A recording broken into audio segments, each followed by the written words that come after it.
मनोरंजन शिक्षा शिक्षा आसीपे पछकू आसीपे किंतु तार मुख्य कथा हूँ मनोरंजन। आम जिते शिशु मान नाटक लिखा शिशुटी केमी से आनंद पाइब निरोड़ा आनंद पाइब ताकि नाटक गप दुईटी जाक गप बहुत भल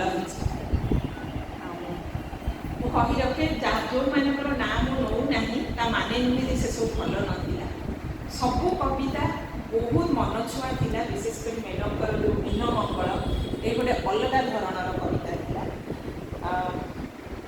एवं सार कथा तो कहली आउ कि भी गप कविता अच्छी मु समस्त ना जानी ना कि सबुटी सबू कविता बहुत सुंदर आपण मैंने बहुत परिश्रम कर लिखिं मन को छुईला भाई लिखिं किंतु ये आसूची आज ये कौन शिशु नहांती शिशु श्रोता ना किंतु आम से शिशु मान ही कविता लिखी आमको भल जहाँ लगुच शिशु को तार भल लगे तो बहुत बड़ प्रश्न। अच्छा मुझे बर्तमान गप कथा कहली गप रु मुझे नाटक बापा पिलादिन लिखिं अमृत नारायण शतपथी कथा पढ़ी आसवि तापर गल्पटी था टुबुन नुआ साहित्य मनोरमा विषय अति चमत्कार चमत्कार ये दृष्टि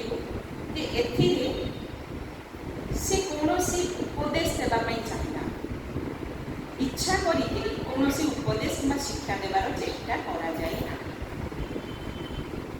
ये गपरे से कहते गोटे छोट पिलाटे मनरे केमती राग आसगले मामू गोटे माकड़ धरिक पलि आस सैकेल नहीं एकदम निरोला भाव गोटे छोट छुआटे जहाँ भाव से कौन बाधा बंधन ना नहीं टुबुल हूँ मोर गपर हिरो तेणु सी गोटे रामचंद्र भाया गोटे व्यक्तित्व हम ना दरकार नहीं टुबुल आम भितर अच्छी आम मान पिला बेले एमती अच्छी आम जो कौन जिन मिलू ना आम बापा कि मामा मना कर ओ बापा मोर ये बापा दरकार तू गोटे खराब माँ को आम सागे सागे कहते तो टुबुल से आमरी पिलार आम मान समस्त पिला दरकार ए केवल गोटे कथा अच्छी मैडम जदि पारे बदल देवे जो जरी पॉलीथिन जरी जो से देला बिजुड़ी जो आई बोध देले से पॉलीथिन जरीटा को आप बदल दे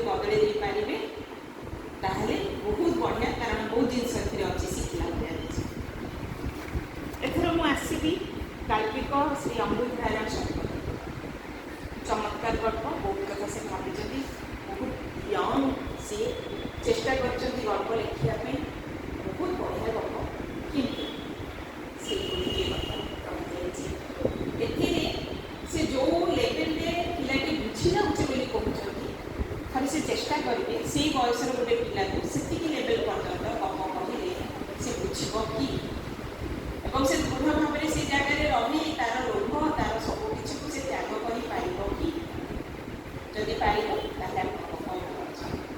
जदि आप एक्सपेरिमेंट कला लिखिए से पाना आप गपटी बाहरी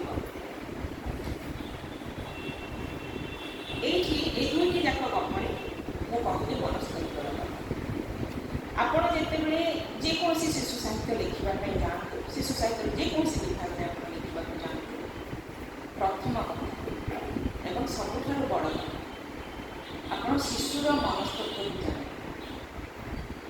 आम शिशुर मनस्तत्व कहले जानू मैंने सी छोट छोट शब्द को बुझ सरल भाषा बुझ तार धैर्य ना लंबा लंबा कथा शुणापी तेणु आम छोट वाक्य लिखा सरल वाक्य लिखा से चिन्हुवा कथा सब को लिखा ठीक अच्छे या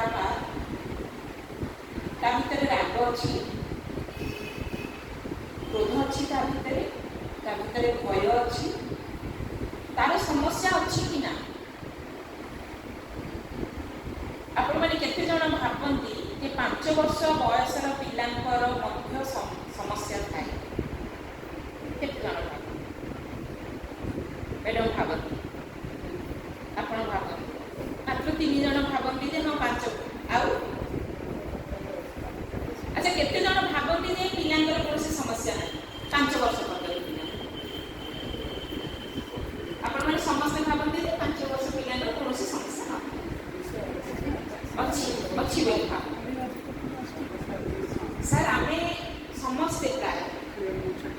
ଗୋଟେ ଶିଶୁର ବିକାଶ ସ୍ତରକୁ ଆମେ ଚିନ୍ତା କରୁ, ଆମେ କେବଳ ତାର ଶାରୀରିକ ବିକାଶ ଦେଖୁ।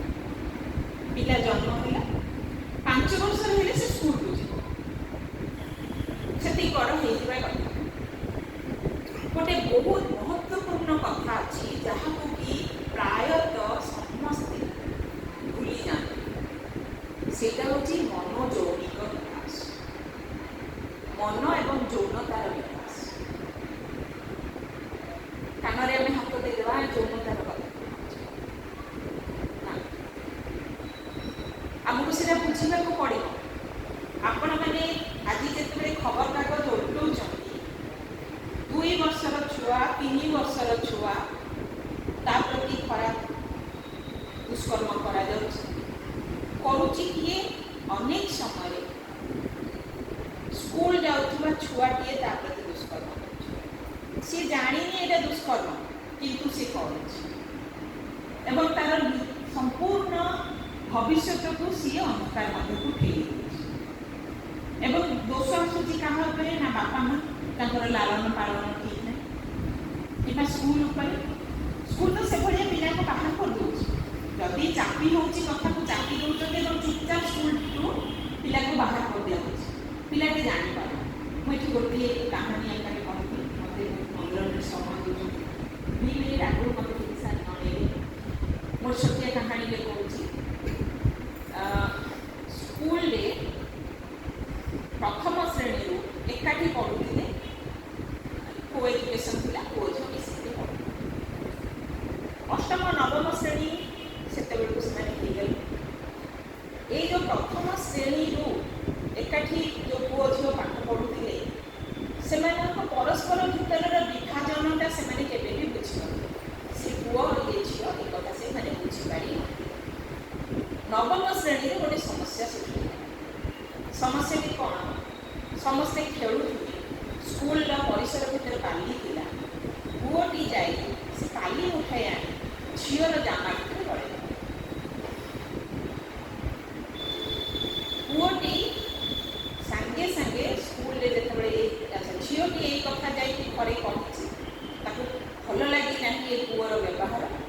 ଏଇ କଥାଟି ଯେତେବେଳେ ଯାଇକି ପ୍ରଧାନ ଶିକ୍ଷକଙ୍କ ପାଖରେ ପହଞ୍ଚୁଛି, ପ୍ରଧାନ ଶିକ୍ଷକ ପୁଅର ବାପା ମାଆଙ୍କୁ ଡାକିଲେ, ପୁଅକୁ ଡାକିଲେ।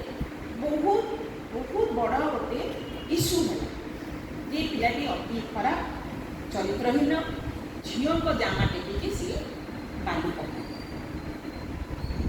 ବହୁତ ଘଟଣା ଘଟିଲା, ପିଲାକୁ ତା ବାପା ମା ବାଡ଼େଇଲେ, ତୁ କାହିଁକି ଏମିତି କଲୁ, ଏ କଲୁ, ସେ ବହୁତ କଥା ହେଲା। ଶେଷରେ ସେ ପିଲାଟି ଯାହା କହିଲା ସେଇଟା ହେଉଛି ମହତ୍ୱପୂର୍ଣ୍ଣ। ସେ କହିଲା, ମୋତେ କାହିଁକି ମାରୁଛ?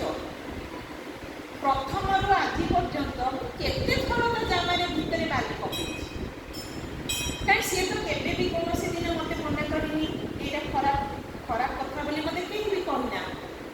ଆମେ ପିଲାବେଳେ ଖେଳିଲା ବେଳେ ମୁଁ 2ୟରେ ପକେଇଛି, 3ୟରେ ବି ପକେଇଛି, 5ମରେ ପକେଇଛି, 7ମରେ ପକେଇଛି, ସେଦିନ ପ୍ରୋବ୍ଲେମ୍ ହେଇନଥିଲା। ଆଜି କାହିଁକି କହିଲା?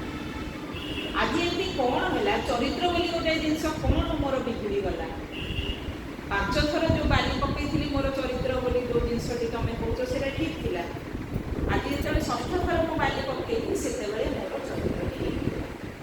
ଚରିତ୍ର ଜିନିଷଟି କ'ଣ ପ୍ରଥମେ ମୋତେ ବୁଝାଅ, ଏବଂ ସେଇଟା କାହିଁକି 5 ଥରରେ ବିଗିଡ଼ି ନଥିଲା, ଆଜି କାହିଁକି 7ଠ ଥରରେ ବିଗିଡ଼ିଲା, ମୋତେ ତାକୁ ବି ବୁଝାଅ। ଏ କଥାଟି ଆସେ। ପିଲାଙ୍କର ସମସ୍ୟା ଅଛି। ଏବଂ ସବୁଠାରୁ ଭୟଙ୍କର କଥା ହେଉଛି ଯେ ଆମେମାନେ ଯେଉଁମାନେ ଭାବୁଛୁ ଯେ ଆମେ ଦୁନିଆର ସବୁ କଥାକୁ ବୁଝିଯାଇ ସବୁ କଥା